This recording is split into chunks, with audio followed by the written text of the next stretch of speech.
que estás faz? Bienvenido a Triple DHS. Eso asente, Bunurado Originais, Tommy Pay Siguhar. Shay, Choki's Bigfoot Mundo, Bellator Faladelo, O UFC, Fica Oficial, y Alguense, y Capitado. Mais sou espectador, comentado da semana. Vamos fazer essa merda!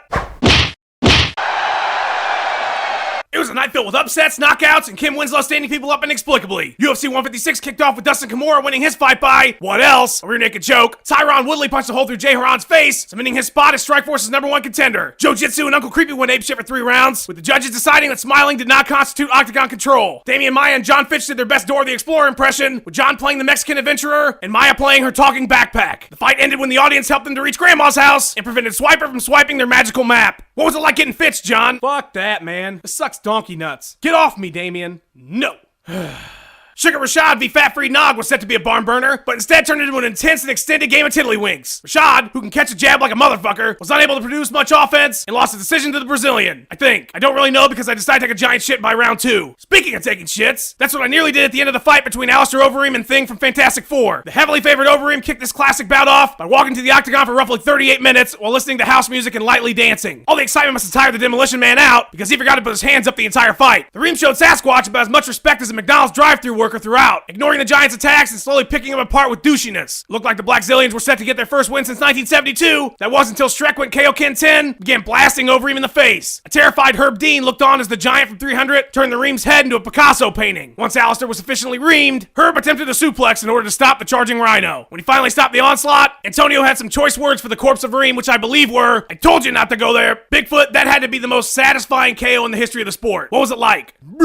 Bigfoot, nah! No, I'm just kidding. It felt great, Tommy, but more so than the knockout, the validation of my peers is what truly brought me the most joy on that night. That and the blowy I got afterward. That brings us to the main event of the evening, the highly anticipated rematch of Jose Aldo and Frankie Edgar. And it's fitting that the bout took place on Groundhog Day because Frankie Edgar fights are in a temporal time loop. Tell me if you've heard this story before. The fight starts with Jersey's finest getting his dick kicked in for a few rounds. He gets his face busted up. Jay Wow screams some shit from seats she shouldn't even have. Frankie surges in the latter half of the fight. Neither fighter can finish the other off. Twitter judges are split down the middle. Actual judges take 6.5 hours to turn in their cards. Frankie loses, and as a result, a Guido beats the shit out of a carny on the Jersey Shore. I have just described every Frankie Edgar fight ever. After the controversial win, Aldo is set to fight lightweight contender Anthony Showtime Pettis, while Frankie is set for a rematch with Anderson Silva in a soccer stadium in Brazil next week. You cannot catch a break, can you, my friend? I'm doing all right, Tommy. I gave it everything I had and came up a little short. You're becoming the Buffalo Bills of MMA, Frankie. That's a poor comparison, Tommy. The Bills never won a championship, and I'm not a 53-man roster of football players, and Buffalo is in upstate New York. Frankie, it's not fun anymore when you analyze the joke that much. Where do you go from here? Let me guess. Rematch. Nah, I'm done with Aldo for now. There's plenty of other guys I've never fought that I need to rematch right now. Well, you keep putting on exciting fights and losing controversial decisions, and I know you'll get all the rematches your East Coast heart desires. It's official, fight fans, like Facebook official. The UFC's decided to make an official ranking system, and just like the suggested size on a food label, will mean absolutely dick. The rankings, which include all divisions and a pound-for-pound list, were generated by a prestigious panel of former fighters and coaches. Nah, I'm just kidding. It was a panel of journalists. If you'd like to view the official rankings, you can find them on the UFC website. Just a second there, Terabithia. There's a major problem with these lists. What do you mean? Yep, I wasn't finished talking. Why don't you just stand there and not blink for a few minutes while I break this down? They've got John Jones at the top of the light heavyweight division despite the fact that he tapped to Vitor's armbar at UFC 151. Oops, that entire card never happened. I mean UFC 152. Now, if you don't want to put me at the top of the list, that's fine. We're all entitled to our opinions, however stupid they may be. But Ryan Bader beat A-Team Jackson and a 45-year-old janitor. I lost my last fight and should be ranked higher than him. None of this matters, though. Ranked or not ranked, yours truly's gonna stomp John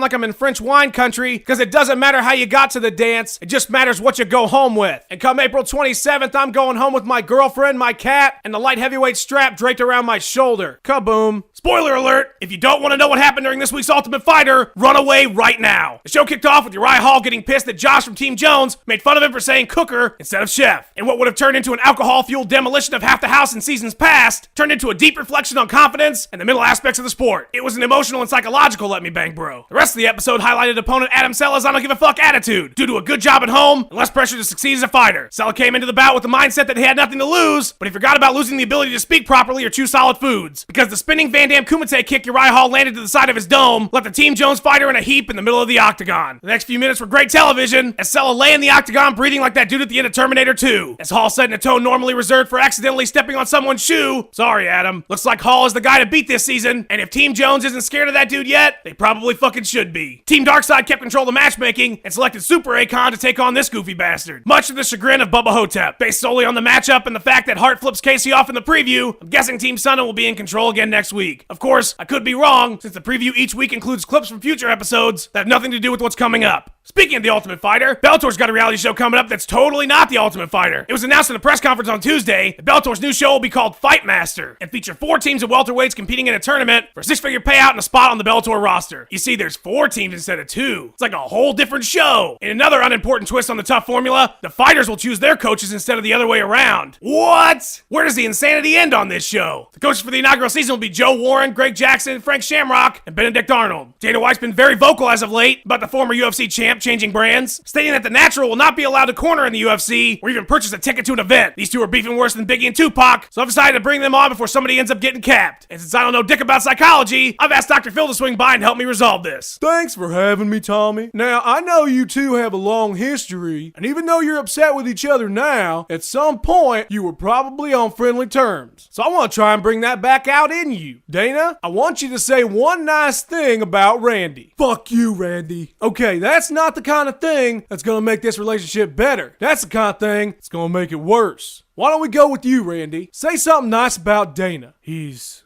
bald. Randy, you've been bald since you were fucking 12. You know what? Not only are you banned from UFC events, you're banned from thinking about the UFC. You know those scarves you love? I'm gonna buy out the manufacturer and burn their factory to the ground. Come on now, Dana. Remember, we're trying to mend wounds, not make them larger. Fuck that. I'm erasing all your title wins too. Tim Sylvia is now the heavyweight champion again. Okay, let's not say something we're gonna regret. You know damn well nobody wants to see Tim Sylvia as champion right now. Now, Randy, you should have been more forthcoming with Dana about your move. You didn't have to tell him, but it probably would have helped to smooth things over. And Dana, you should learn to let go of your anger towards Randy and his scarf collection, okay? Whatever. You're a fucking moron, Dr. Phil. It's progress, Tommy. Yeah, good luck with that. Viewer comment time! Each week I hand select one comment from social media or YouTube that reflects the general consensus on my show. This week's winner comes to us from the man, the myth, the legend, Baron Fakahuno, who said, "Nothing sucks more than to spend my birthday doing my job as your ambassador and having to watch Triple THS tonight. Fuck you, boss. All employees at Triple THS work weekends, holidays, and the birth of their firstborn children. That's the rules. We got important shit to do around here. Thanks, Baron. Happy birthday." That's the show, fight fans. Tune in next Wednesday when I shop for t-shirts with Lorenzo Fertitta. Till then, follow me on Twitter to read my thoughts on 16th century art. Like me on Facebook for my Rice Krispie treat recipe. Check out my YouTube channel for past shows and bonus content. Be sure to visit all my awesome friends who can finish the Blazing Wing Challenge at B-dubs. For everybody Triple THS, I'm Tommy Toehold. Tommy. Doc? It's Bieber, Tommy. We've got to do something about Justin Bieber. Why? He buys the UFC in the future, Tommy. It's terrible. Great Scott. Let's go.